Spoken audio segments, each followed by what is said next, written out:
Hello, and welcome back to Baby Elias's stories. We now return to Neverwhere by Neil Gaiman. Chapter 13. The angel Islington was dreaming a dark and rushing dream. Huge waves were rising and crashing over the city. The night sky was rent with forks of white lightning from horizon to horizon. The rain fell in sheets. The city trembled. Fires started near the great amphitheater and spread quickly through the city, defying the storm. Islington was looking down on everything from far above, hovering in the air as one hovers in dreams, as it had hovered in those long ago times. There were buildings in that city that were many hundreds of feet high, but they were dwarfed by the grey-green Atlantic waves. And then it heard the people scream.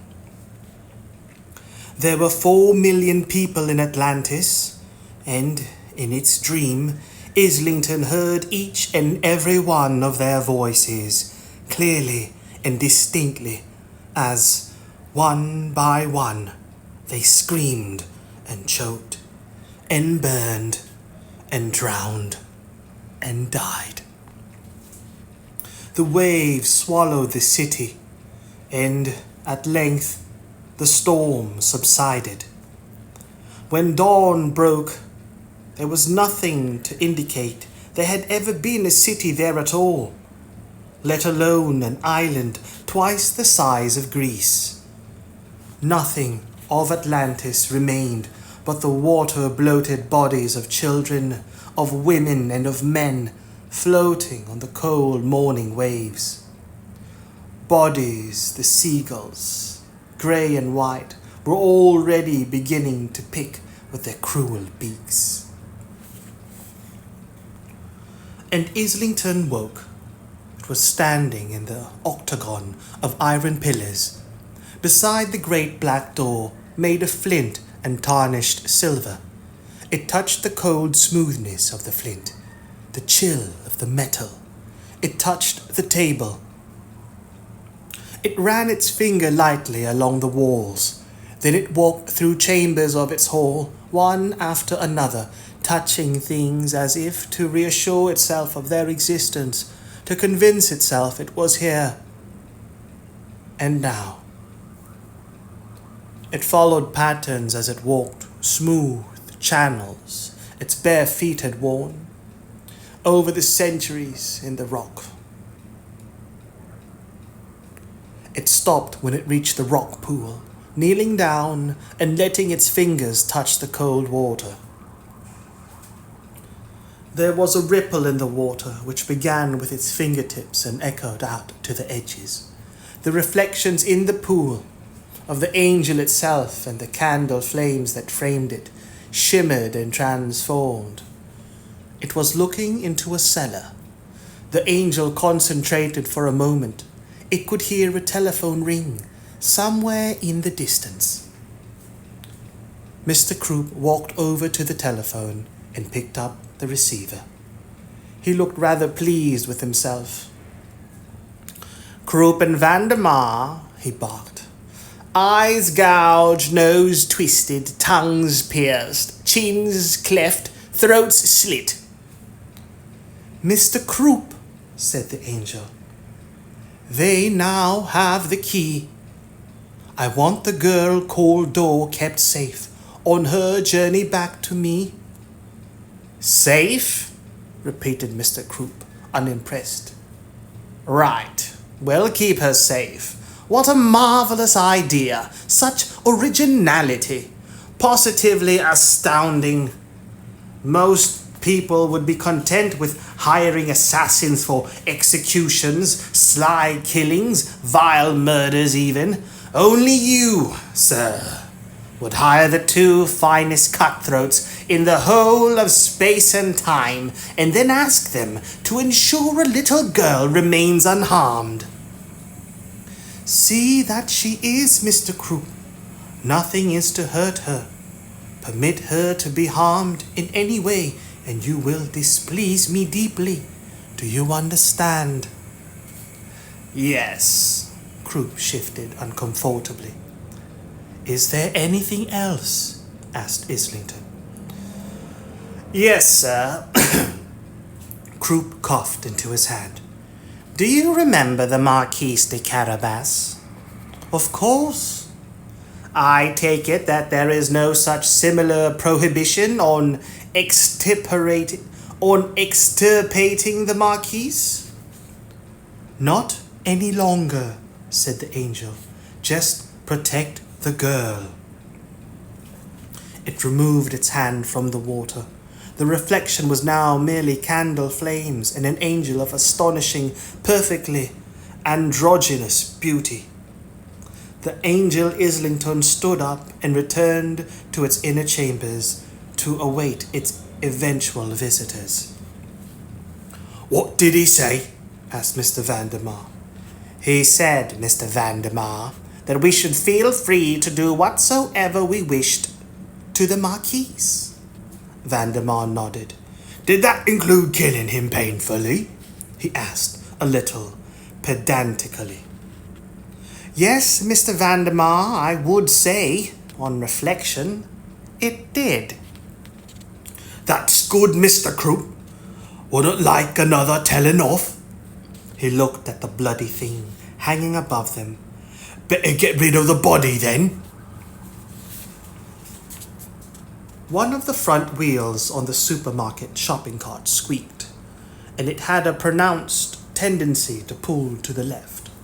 Mr. Vandermeer had found the metal cart on a grassed-in traffic island near the hospital. It was, he had realized on seeing it, just the right size for moving a body. He could have carried the body, of course, but then it could have bled on him or dripped other fluids, and he only had the one suit. So he pushed the shopping cart with the body of the Marquise de Carabas in it through the storm drain, and the cart went squee, squee, and pulled to the left. He wished that Mr. Croup would push the shopping cart for a change, but Mr. Croup was talking. You know, Mr. Vandermeer, he was saying, I am currently too overjoyed, too delighted, not to mention too utterly and illimitably ecstatic to grouse, gripe, or grumble, having finally been permitted to do what we do best. Mr. Vandermeer negotiated a particularly awkward corner. Kill someone, you mean? He asked. Mr. Croup beamed. Kill someone, I mean indeed, Mr. Vandermeer. Brave soul, glittering, noble fellow. However, by now you must have sensed a lurking but skulking beneath my happy, blithe and chipper exterior. A minuscule vexation, like the tiniest lump of raw liver sticking to the inside of my boot. You must, I have no doubt, be saying to yourself, all is not well in Mr. Croup's breast. I shall induce him to unburden himself to me. Mr. Vandermeer pondered this while he forced open the round iron door between the storm drain and the sewer and clambered through.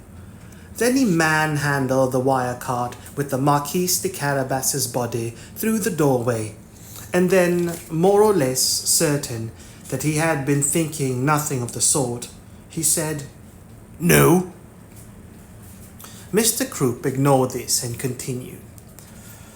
And were I then, in response to your pleadings, to divulge to you what vexes me, I would confess that my soul is irked by the necessity to hide our light under a bushel.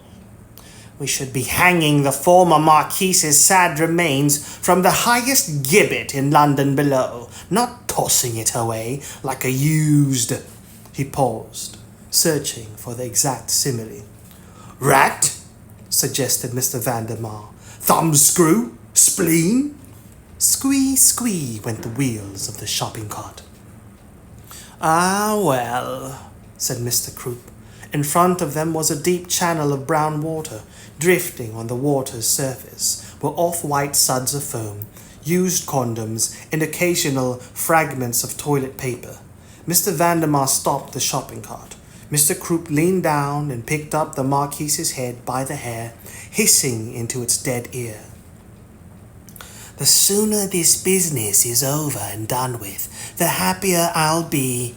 There's other times and other places that would properly appreciate two pair of dab hands with the garroting wire and the boning knife."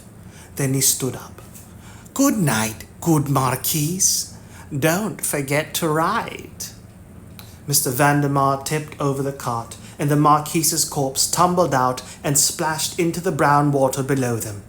And then, because he had come to dislike it intensely, Mr. Vandermeer pushed the shopping cart into the sewer as well, and watched the current carry it away.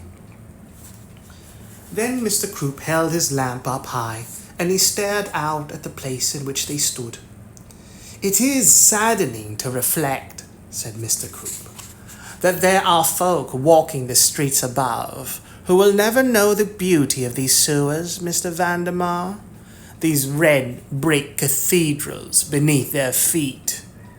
"Craftsmanship," agreed Mr. Vandermeer.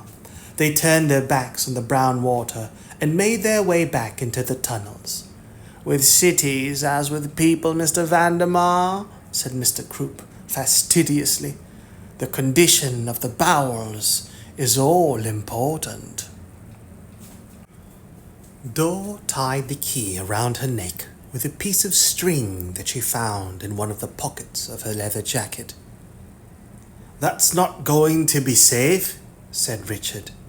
The girl made a face at him. "Well," he said, "it's not." She shrugged. "Okay," she said, "I'll get a chain for it when we get to the market."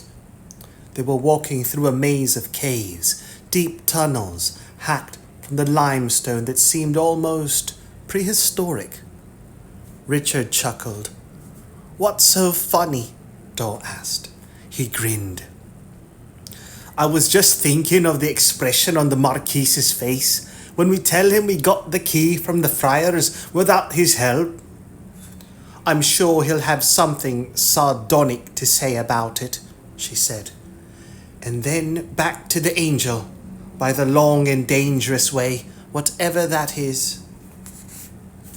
Richard admired the paintings on the cave walls. Russets and orchards and zinnias outlined charging bulls and fleeing gazelles, woolly mastodons and giant sloths.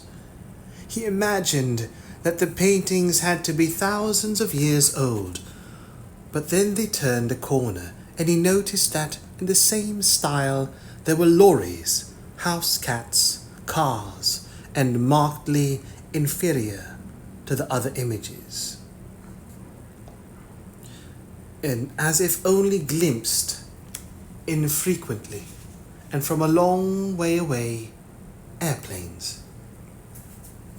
None of the paintings were very high off the ground. He wondered if the painters were a race of subterranean Neanderthal pygmies. It was as likely as anything else in this strange world. "So where is the next market?" he asked. "No idea," said Dor. "Hunter?" Hunter slipped out of the shadows. "I don't know." A small figure dashed past them, going back the way they had come. A few moments later, another couple of tiny figures came toward them in fell pursuit. Hunter whipped out a hand as they passed, snagging a small boy by the ear. "Ow!" he said in the manner of small boys. "Let me go! She stole my paintbrush." "That's right," said a piping voice from further down the corridor. "She did." "I didn't," came an even higher and more piping voice from even further down the corridor. Hunter pointed to the paintings on the cave wall. "You did these?" she asked. The boy had the towering arrogance only seen in the greatest of artists and all 9-year-old boys. Yeah, he said truculently. Some of them. Not bad, said Hunter. The boy glared at her. Where's the next floating market? Asked Dole. Belfast, said the boy. Tonight. Thanks, said Dole. Hope you get your paintbrush back. Let him go, Hunter. Hunter let go of the boy's ear. He did not move. He looked her up and down and then made a face to indicate that he was, without any question at all, unimpressed.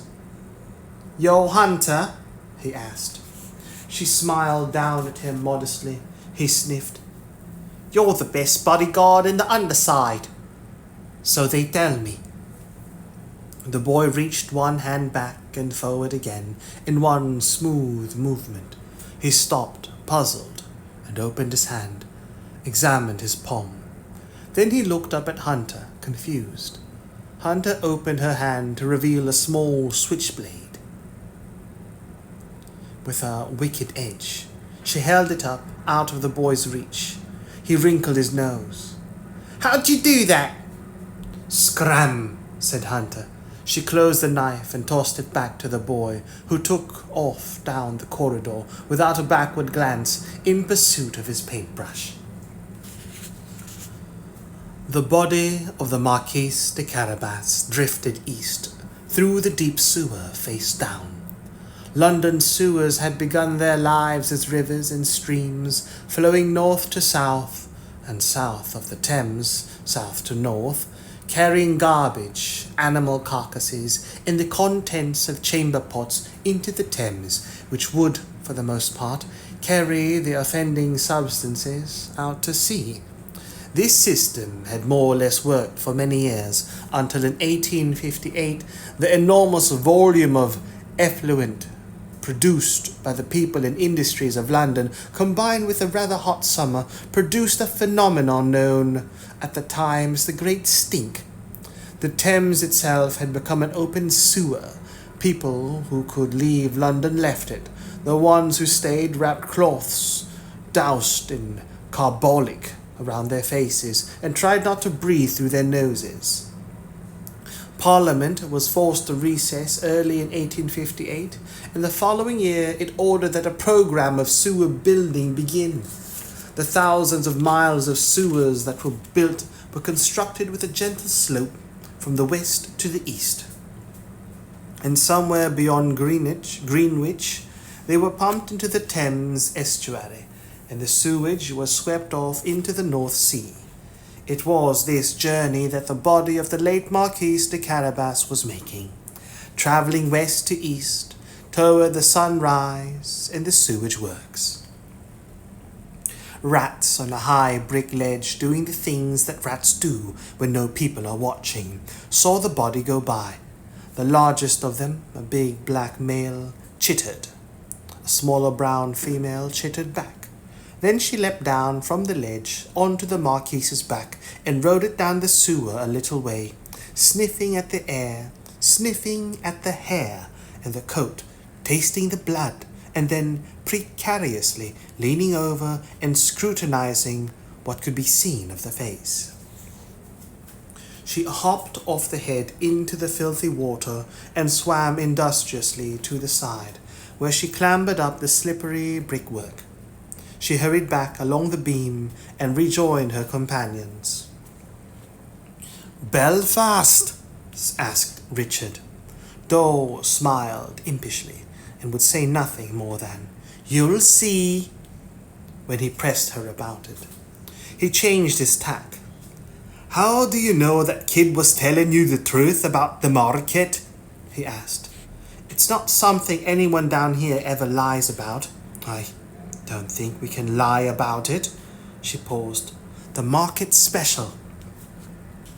How did that kid know where it was?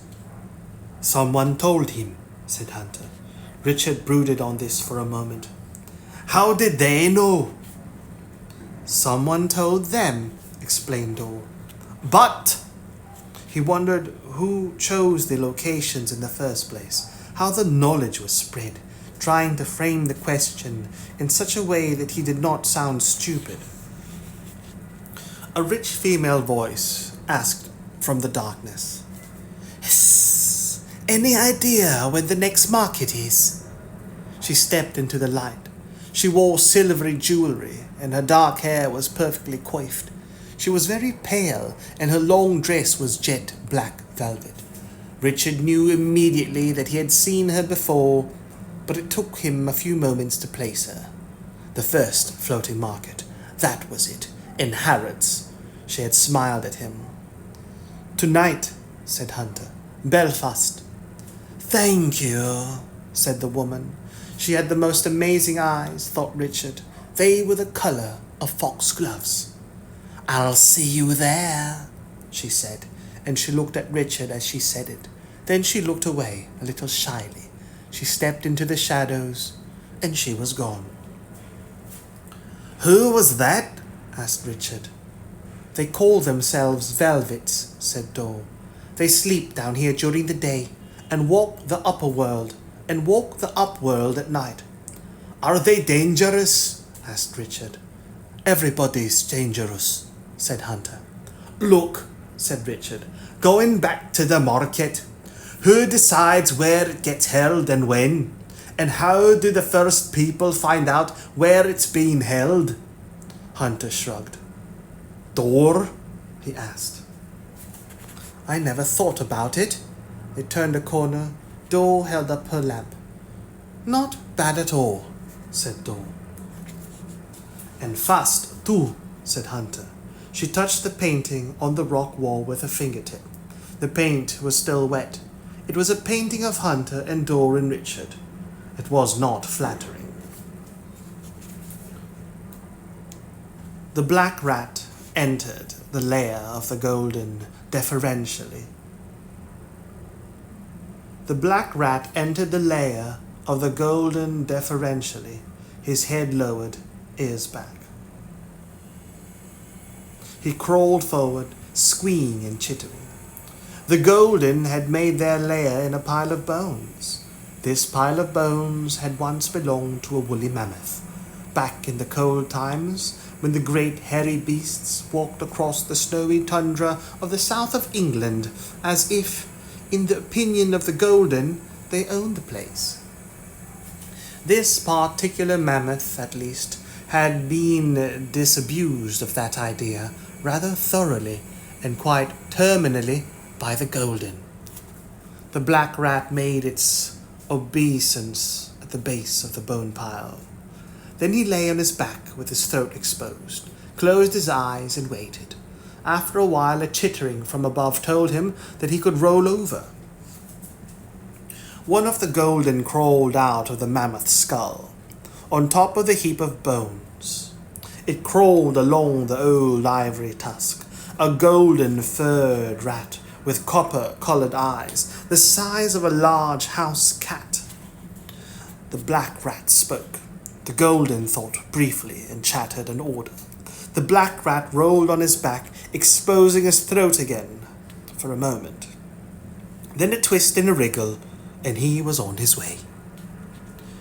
There had been sewer folk before the Great Stink, of course, living in the Elizabethan sewers, or the Restoration sewers, or the Regency sewers, as more and more of London's waterways were forced into pipes and covered passages, as the expanding population produced more filth, more rubbish, more effluent. But after the Great Stink, after the great plan of Victorian sewer building, that was when the sewer folk came into their own. They could be found anywhere in the length and breadth of the sewers, but they made their permanent homes in some of the church-like red brick vaults toward the east, at the confluence of many of the churning, foamy waters. There they would sit, rods and nets and improvised hooks beside them, and watch the surface of the brown water. They wore clothes, brown and green clothes, covered in a thick layer of something that might have been mold and might have been petrochemical ooze, and might conceivably have been something much worse. They wore their hair long and matted. They smelled more or less as one would imagine. Old storm lanterns were hung about the tunnel. Nobody knew what the sewer folk used for fuel, but their lanterns burned with a rather noxious blue and green flame. It was not known how the sewer folk communicated among themselves. In their few dealings with the outside world, they used a kind of sign language. They lived in a world of gurgles and drips, the men, the women, and the silent little sewer children. Dunnikin spotted something in the water. He was the chief of the sewer folk, the wisest and the oldest. He knew the sewers better than their original builders did. Dunnikin reached for a long shrimping net.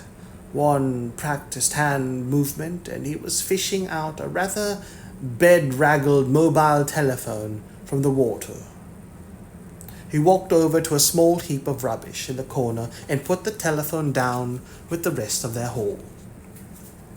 The day's catch so far consisted of 2 old gloves, a shoe, a cat's skull, a sodden pack of cigarettes, an artificial leg, a dead cocker spaniel, a pair of antlers, mounted, and the bottom half of a baby carriage.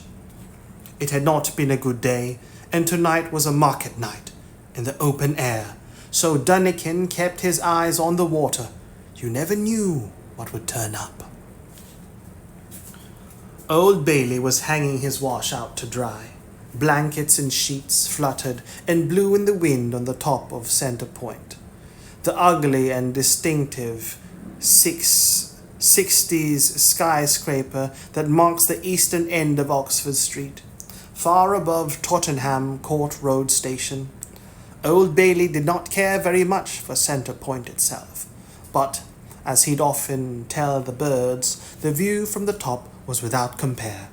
And furthermore, the top of Center Point was one of the few places in the West End of London where you did not have to look at Center Point itself. The wind ripped feathers from Old Bailey's coat and blew them away, off over London. He did not mind, as he also often told his birds, there were more where those came from. A large black rat crawled out through a ripped air vent cover, looked around, and then came over to Old Bailey's bird-spattered tent. It ran up the side of the tent, then along the top of Old Bailey's washing line. It squealed at him urgently. "Slower, slower," said Old Bailey. The rat repeated itself at a lower pitch, but just as urgently. "Bless me," said Old Bailey. He ran into his tent and returned with weapons, his toasting fork and a coal shovel. Then he hurried back into the tent again and came out with some bargaining tools. And then he walked back into the tent for the last time and opened his wooden chest and pocketed the silver box. "I really don't have time for this tomfoolery," he told the rat on his final exit from the tent. "I'm a very busy man. Birds don't catch themselves, you know." The rat squeaked at him. Old Bailey was unfastening the coil of rope around his middle. "Well," he told the rat, "there's others could get the body." "Well," he told the rat, "there's others could get the body. I'm not as young as I was. I don't like the under places. I'm a roof man. I am, born and bred." The rat made a rude noise. "More haste, less speed," replied Old Bailey. "I'm going, young whippersnapper. I knew your great-great-grandfather, young feller me rat, so don't you try putting on airs. Now, where's the market going to be?" The rat told him. Then Old Bailey put the rat in his pocket and climbed over the side of the building. Sitting on the ledge beside the sewer in his plastic lawn chair, Dunnikin was overcome by a presentiment of wealth and prosperity. He could feel it drifting from west to east toward him. He clapped his hands loudly. Other men ran to him, and the women and the children, seizing hooks and nets and lines as they did so, they assembled along the slippery sewer ledge in the sputtering green light of their lanterns. Dunnikin pointed, and they waited in silence, which is how the sewer folk wait.